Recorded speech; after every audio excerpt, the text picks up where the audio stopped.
मोदींकडे येऊन मोदींच्या कारनाम्यावर येऊ, खूप चांगली गोष्ट आहे ती. उठ पडला काही विषय झाला का नेहरूंकडे बोट करायचं. किती वर्ष नेहरू आजही जिवंत आहे आणि मी तुम्हाला सांगतो नेहरू कायमचे अजरामर आहे त्यांच्या कीर्तीमुळे, त्यांच्या कामामुळे. नेहरू कधीच संपू शकत नाही, कारण या देशाची ओळख गांधी आणि नेहरू आहेत. ही त्रिकालावादीच सत्य आहे. मोदींना म्हणा तुम्ही कोणत्याही देशात जा, कोणाची गळा भेट घ्या, कोणाकडे दात काढा, ही करा, हा करा, पण हा देश फक्त नेहरूंचा आणि गांधींचा म्हणून ओळखला जाईल. मोदीचा कधीच असणार नाही तो, कारण या देशासाठी त्यांचं बलिदान आहे. राजीव गांधी, इंदिरा गांधी, पंडित जवाहरलाल नेहरू यांचं मोठं बलिदान या देशासाठी आहे. ते कधीच कोणीच अमान्य करू शकत नाही. तुम्ही कितीही बोंबा मारा.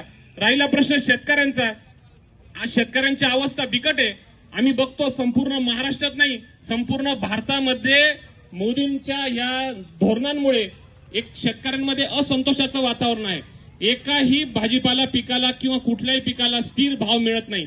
आता तुम्ही बघा, गव्हासारखं पीक बघा, डाळी बघा, बटाटे बघा, कांदे बघा, प्रत्येक ठिकाणी आंदोलन चालू आहे. देशभरातल्या मीडिया कुठंतरी बातम्या दाबतंय, या मीडिया प्रॉपर बातम्या छापत नाही. इतक्या मोठ्या प्रमाणात आंदोलन सुरू आहे. हे सगळं मोदी सरकारचं अपयश आहे. कुठंतरी उद्योगपतींना श्रीमंत करायचं म्हणून काहीतरी 3 काळे कायदे आणायचे, आणि त्या कायद्यांच्या विरोधात पंजाबचे जे शेतकरी आहेत ते जवळजवळ 17-18 महिने त्यांनी आंदोलन केलं. 700-800 लोक शहीद झाले आणि ते कायदे सरकारला मागे घ्यावे लागले.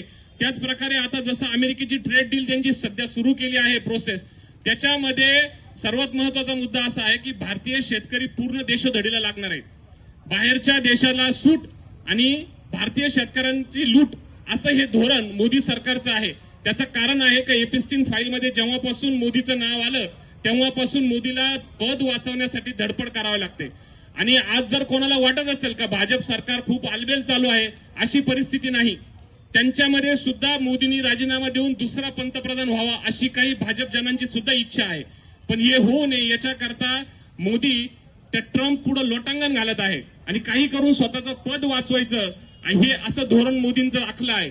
आता त्यांचे जे सुब्रमण्यम स्वामी आहेत ते सुद्धा त्या दिवशी बोलताना बोलले की पंतप्रधान नरेंद्र मोदींनी राजीनामा द्यायला पाहिजे. ज्यावेळेस तुमच्यावर एखाद्या गोष्टीचा आरोप येतो त्यावेळेस तुम्ही पदात राहणं योग्य नसतं.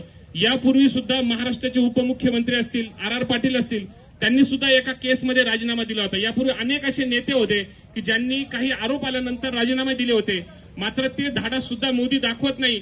या आणि इतर सर्वच गोष्टींचा निषेध करण्यासाठी आज निफाड तालुक्याच्या वतीने काँग्रेस कमिटीच्या वतीने इथं सर्वजण जमलेलो आहोत. आम्ही अत्यंत तीव्र शब्दामध्ये मोदीचा निषेध करतो. खरी ही वेळ यायला नको. आम्ही सामान्य नागरिक आहोत, एका पक्षाचे कार्यकर्ते आहोत. आम्हाला सुद्धा आमच्या पंतप्रधानाचा अभिमान असला पाहिजे, असे आमचे पंतप्रधान असले पाहिजे, ते विरोधी का असेना. आमची अजिबात अशी भावना नाही की हे होऊ नये किंवा ते पंतप्रधान होऊ नये, पण पंतप्रधान पदाची गरिमा ही देशात टिकवण्याचं काम हे खऱ्या अर्थानं पंतप्रधानाचं आहे.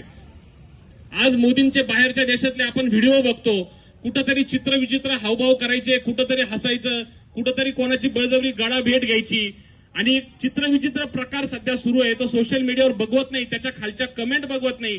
जागतिक स्तरावर देशाचं नाव जेवढं उज्ज्वल केलं होतं नेहरूंनी, ते आज धुळीला मिळवण्याचं काम सुरू आहे.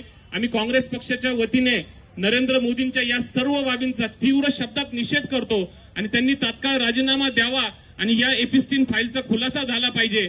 आणि अजून एक गोष्ट जाता सांगतो, ज्यावेळेस कधी मोदींना विरोध होतो, मोदींच्या तत्वांना विरोध होतो, तेव्हा येणाऱ्या 2-4 महिन्यामध्ये काहीतरी मोठी घटना, अघटित घटना घडते, असा आमचा आजवरचा अनुभव आहे.